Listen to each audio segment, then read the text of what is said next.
Welcome to the Slop Farm. Enjoy the video.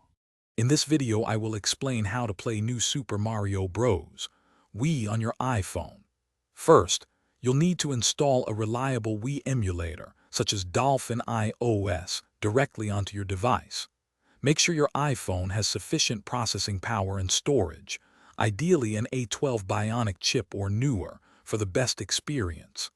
Next, you'll need to acquire the game's ROM file, which should always be sourced from a game you already own. This ensures you're playing legally and ethically.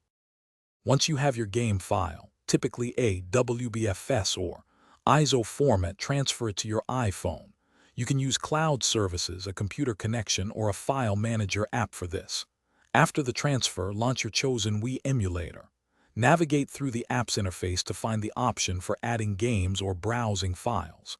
Select your new Super Mario Bros. Wii file and the emulator will process it, adding it to your playable game list. With the game loaded, it's time to fine-tune your settings.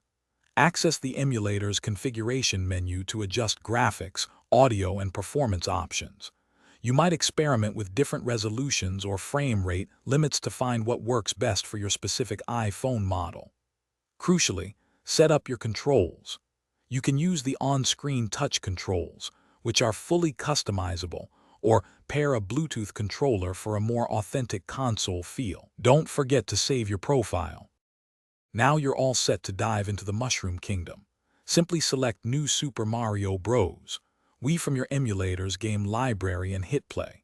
You'll be enjoying the classic side-scrolling adventure, complete with all its iconic levels and power-ups, right on your iPhone. It's a fantastic way to revisit a beloved title on the go. Remember to check the description for a link to Darn Tough socks and other great deals. Enjoy your portable Wii gaming experience. Thanks for watching. Consider subscribing if we helped you today.